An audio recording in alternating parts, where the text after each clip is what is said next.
नमस्कार जी। नमस्कार जी। क्या शुभ नाम है जी आपका?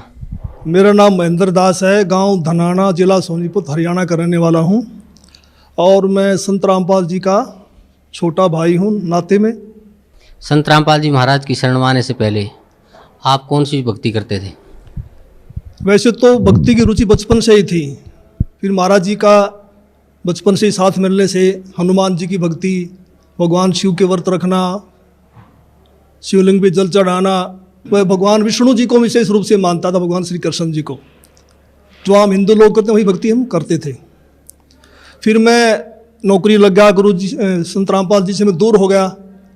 मैं चंडीगढ़ रहा 8 साल, वहाँ जा करके वो रुचि भी खत्म हो गई। संत रामपाल जी महाराज की शरण में कैसे आए? फिर मैं 1991 में मैं चंडीगढ़ से रोहतक आ गया और एसपी रोहतक का मैं ड्राइवर लग गया।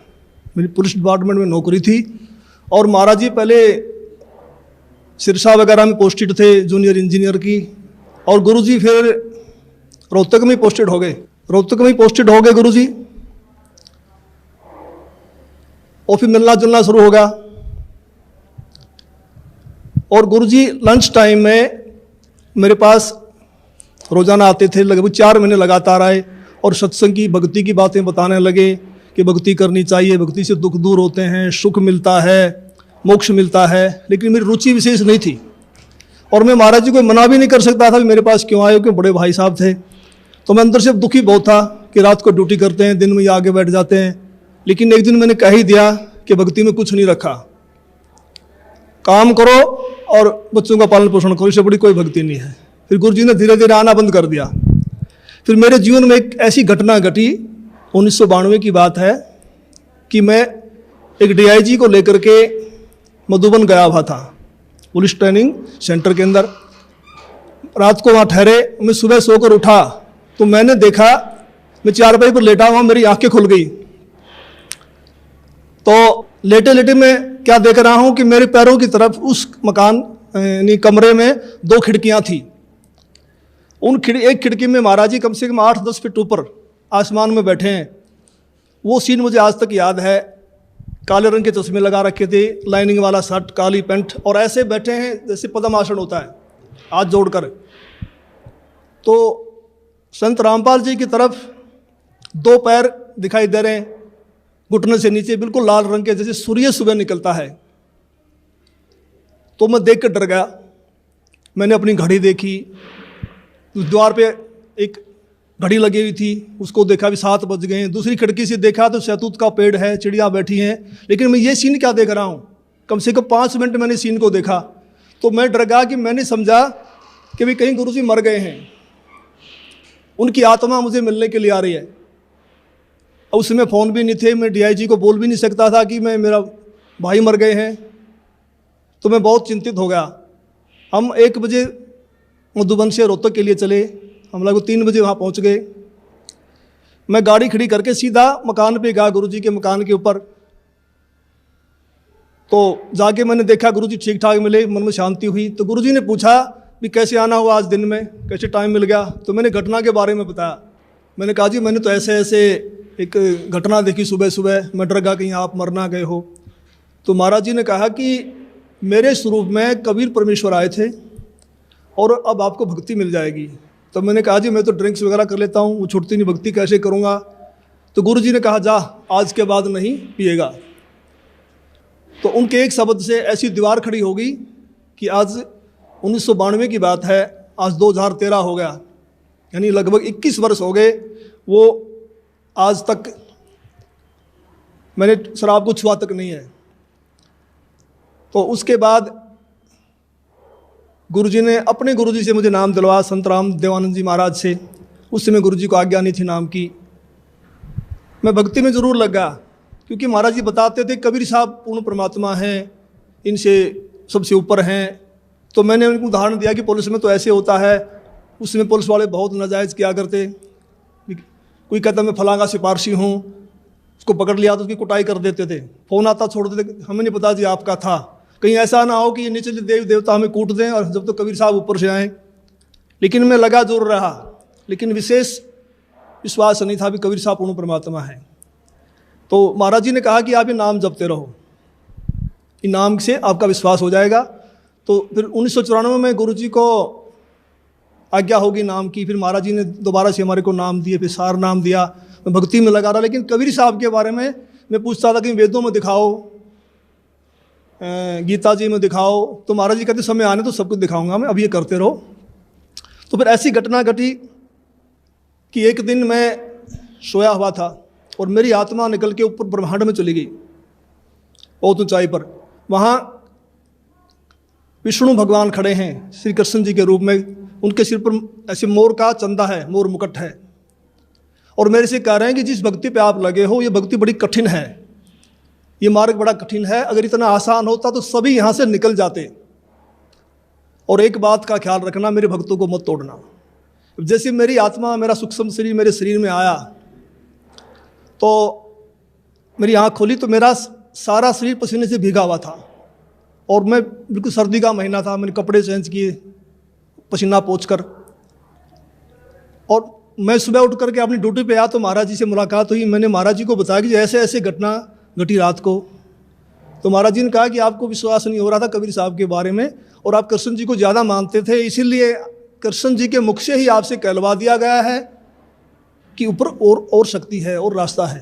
तो उस दिन के बाद मैंने पीछे मुड़ के नहीं देखा, और फिर मैं सही ढंग से भक्ति करने लगा। सर, संत रामपाल जी महाराज से नाम उपदेश लेने के बाद आपको क्या क्या लाभ हुआ? पहले मैं सांसारिक लाभ बताऊंगा आपको, खासकर शरीर के लिए। जब मैंने गुरु जी को गुरु धारण कर लिया और मैं भक्ति करने लगा, लगभग 1999 की बात है, उस समय मेरी आयु 41 वर्ष थी, 41 ईयर, और अब मेरी 55 साल की हो चुकी है, 55 ईयर्स ओल्ड। तो मैं रोहतक में एक रेलवे रोड का नाम है बाज़ार में, वहाँ एक लाला जी के पास बैठा हुआ था। वहाँ एक लड़का मेरे से मिला, वो लाला जी ने, उसका नाम फकीर चंद जी थे, उन्होंने कहा कि ट्रिपल एमए है और इन्होंने ज्योतिष शास्त्र से भी एमए किया हुआ है। तो मैंने उसको भक्ति की बातें समझानी चाहिए, तो उसने कहा जी एक बार अपना हाथ दिखा दो। तो उसने मेरे हाथ देखे दोनों, पहले दाहिना हाथ देखा, कहने लगा आपकी आयु कितनी है? मैंने कहा मैं 41 वर्ष का हो चुका हूँ। तो उसने कहा आपके भाग्य में लिखा है 40 वर्ष से लेकर 45 तक बिल्कुल बेड के ऊपर बीमार अवस्था में लेटना, और आपको फला फला बीमारी लगेंगी। फिर मैंने कहा मैं तो 41 का हो चुका हूँ, मुझे तो कुछ भी नहीं है। कहने लगा 1 साल का धोखा भी हो सकता है, आपको ज़रूर होगा। तो मैं कुछ चिंतित तो हुआ, लेकिन फिर उसने मेरा बायां हाथ देखा और कहने लगा आपकी पत्नी जिंदा है? मैंने कहा वो तो जिंदा है। कहता हो ही नहीं सकता। मैंने कहा मैं सुबह घर से आया था जब तू जिंदा थी, अब मर गई हो तो मैं कुछ कह नहीं सकता। लेकिन वो तो उसने कहा भी ये कैसे असंभव हो रहा है? तो मैंने उनसे कहा भी हम पूर्ण सतगुरु की शरण में हैं, सच्चे मंत्र का जाप करते हैं। हमारे सतगुरु कहते हैं कि भी तिल घटे ना मासा बढ़े वेदना लिखे जो लेख, सच्चा सतगुरु मिटा के ऊपर मार दे मेघ। हमारे सतगुरु ऐसे कर देते हैं। तो फिर मैंने 6 महीने के बाद फिर मुझे एक ऐसा ही और ज्योतिषी मिला। मैं जैसे पुलिस लाइन में गाड़ी का वायरलेस सेट ठीक करवाने के लिए गया, उस वर्कशॉप में एक इंस्पेक्टर थे इंचार्ज, वो अपनी टेबल पर ज्योतिष शास्त्र की किताब खोल के बैठे हुए थे। मैंने उनसे वही प्रश्न किया भी इसमें क्या रखा, भक्ति करो ना सच्चे नाम की। डिस्कस हुई हमारी। उसने कहा भगत जी ऐसी बात नहीं है, ये पूर्व जन्म के लेख होते हैं, भक्ति अलग चीज़ है, ये भी सत्य होते हैं। तो उसने मेरे फिर हाथ देख लिए, मेरे जो बातें उसने बताई थी वही बातें उसी ने दोहराई। तो फिर मैंने गुरु जी से प्रार्थना की, मैंने कहा जी ऐसे ऐसे बताया दो ने। तो संत रामपाल जी कहने लगे कुछ नहीं होगा, परमात्मा लेखों को मिटा देता, भक्ति करो। तो संत रामपाल जी की दया से, इनकी सच्ची भक्ति से उस पीरियड के दौरान मेरे को जुकाम तक नहीं हुआ, बुखार तक नहीं लगा। और आज मैं 55 वर्ष का हो चुका हूँ, मेरी पत्नी भी जिंदा है आज। और मेरी जो घरवाली थी उनका नाम राजबाला है, और वो भक्ति में विशेष रुचि नहीं रखती थी, वो किसी को भी नहीं मानती थी, बस अपने काम धंधा करती थी। तो एक बार 2004 की बात है, उसकी दोनों उंगलियां सुन्न हो गई दाहिने हाथ की। वो मेरे से कहने लगी मुझे दिखा नहीं तो हाथ सूख जाएगा। को पड़ोस के कह रहे थे एक हाथ सूख गया, ऐसे ही बीमारी लग गई थी। तो मैं रोहतक में रेडियो स्टेशन के पास गुप्ता जी हैं डॉक्टर हड्डियों के, उनके पास उनको लेके गया। उन्होंने बताया कि उसकी ये गर्दन के पास नसें होती हैं, नस दब गई है। तो उन्होंने एक्सरे लिया, दवाई दे दी, 2 महीने इलाज चलता रहा, कोई फ़र्क नहीं पड़ा। तो मैंने अंदर गुरुजी से प्रार्थना की, संत रामपाल जी से भक्ति करते समय कि गुरुजी अगर ये हाथ सूख गया तो बुढ़ापे में हम तो रोटी बगैर भी रह जाएंगे, परेशान होगी, तो दया करो। तो जैसे मेरा ध्यान लगा हुआ था, सुमन करते करते वैसे आंख बंद हो गई, तो मुझे गुरुजी खड़े दिखाई दिए और कहा कुछ नहीं होगा बेटा, ठीक हो जाएगी। तो मैं कुछ दिन के बाद ड्यूटी से छुट्टी लेकर घर गया। मैंने उससे पूछा भी आपकी उंगलियां ठीक होगी? उसने कहा वो तो ठीक होगी। मैंने कहा ये गुरुजी ने की है, मैंने प्रार्थना की थी। कहेंगे नहीं नहीं, मैं तो दवाई से ठीक हुई हूँ। तो मुझे बड़ी निराशा हुई। तो कुछ यानी 2005 में उसके दाहिने पैर में बहुत ज़ोर का दर्द शुरू हो गया। मैं उसी डॉक्टर के पास फिर लेके गया, गुप्ता जी के पास। गुप्ता जी ने फिर एक्सरे किया, फिर कहा भी रीढ़ की हड्डी की नस दब गई है, इसलिए उससे पेन है। उसने दवाइयाँ दे दी 1 सप्ताह की। मैं दवाई दिलवा करके बरवाला में सत्संग चल रहा था गुरुजी का, उसमें आ गया। तो उसने फ़ोन करवाया चौथे दिन, कह लगी मुझे कोई आराम नहीं है और मैं तो मर रही हूँ, तो तू सत्संग में धक्के खाता फिर रहा है, क्या रखा है सत्संग में, आ करके मुझे दवाई दिलवा। तो मैं गुप्ता जी के पास गया, वहाँ उसका रिकॉर्ड लेकर के। गुप्ता जी ने कहा भी अब तो इसका ऑपरेशन होगा और कोई इलाज नहीं है। तो ऊपर से इलेक्शन थे हरियाणा में 2005 फरवरी में। तो मैंने कहा जी 1 सप्ताह इलेक्शन का, हमें छुट्टी नहीं मिलेगी, आप ऐसा कर दो, ऐसे इंजेक्शन लिख दो, कितने ही महंगे हैं, जो 10 दिन निकाल दें, फिर मैं ऑपरेशन करा लूँगा। तो उन्हें इंजेक्शन लिख दिया। मैं दवाई लेकर के पुलिस लाइन में जाके अपने बॉक्स में रख दिए। सुबह ड्यूटी करके फिर जाऊँगा घर। तो मैं रात को 2 बजे उठा, तो मुझे बड़ी वही चिंता हो गई भी क्या होगा, तो बड़ी रो रही है, बड़ी तकलीफ है उसको। तो मैं भक्ति करके सुबह का नित्य नियम करके अपने सुमन करके मैं दोबारा सो गया। और सोते समय मैंने प्रार्थना की कि हे परमेश्वर, हे गुरुदेव, ठीक तो आप ही करते हो, अब की बार ठीक भी करो और ये एहसास करवाओ कि आपने ही किया है, करने वाले तो आप ही हो। तो मैं ड्यूटी करके शाम को 5 बजे घर गया। तो वो अपने काम धंधे में लगी हुई थी। मैंने उससे पूछा भी मैं तो 1000 रुपये की इंजेक्शन ले यार, तू ठीक है तो फ़ोन कर देती, दवाइयों को मैं वापस कर देता। तो उसने कहा मैं तो ठीक होगी। मैं कैसे हुई? कहने लगी मैं सारी रात रोती रही, 3 बज गए, मैं दीवार के ऐसे कमर लगा के रो रही थी।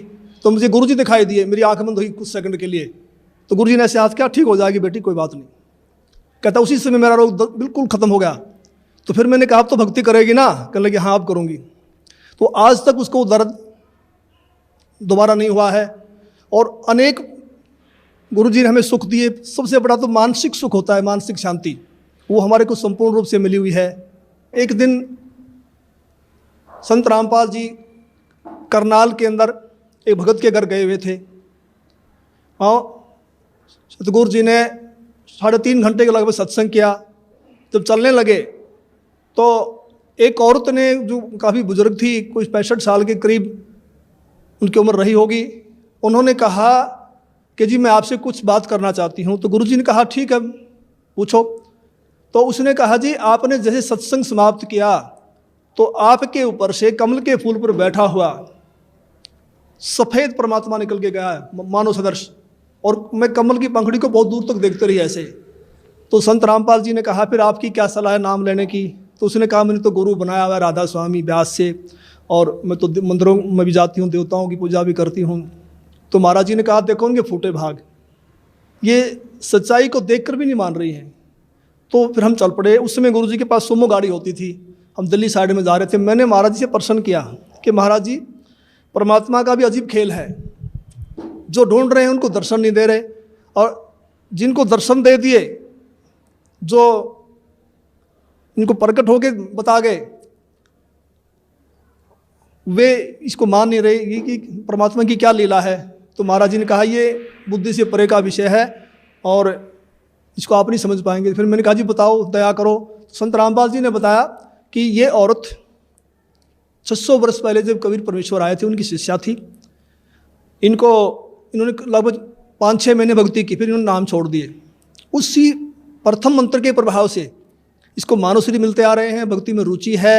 अब ये समझ रही है कि जो मेरे को छोटा मोटा लाभ मिल रहा है ये देव देवता या मेरा पुराना गुरु दे रहा है, जो उन्होंने बनाया हुआ है, तो डर के मारे नहीं छोड़ना पा रही। तो मैंने फिर प्रश्न किया कि महाराज जी मैंने तो ये पूछा है कि इनको दर्शन क्यों दिए? तो गुरु जी ने कहा, संत रामपाल जी बोले कि परमात्मा किसी की उधार नहीं रखता, ये कल को मरेगी, नरक में जाएगी, वहाँ उसको बड़ा कष्ट होगा। जब आत्मा रोती है तो परमात्मा को आना पड़ता है, मन के नहीं सुनता परमात्मा। तो फिर ये आत्मा वहाँ सवाल करती है कि जी आपकी भक्ति का हमें ज्ञान नहीं था, हमने भक्ति तो बहुत की। तो वहाँ परमात्मा ये सीनरी दिखाएंगे ये सारी फिल्म दिखाएंगे कि 3-3.5 घंटे मैंने सत्संग सुनाया, आप क्या भक्ति कर रहे हो, इसका क्या लाभ है, मेरी भक्ति क्या है, और जाते समय दर्शन दे दिए। तो परमात्मा ने अपने सिर से भार उतार दिया, पर ये आत्मा बोल नहीं पाएगी, चुप हो जाएगी। तो मेरा भगत समाज से यही बार बार निवेदन है कि ऐसा मौका बार बार नहीं आता, तो संत रामपाल जी की शरण में आकर के अपना आत्म कल्याण करवाएं। सत साहिब। धन्यवाद आपको बहुत।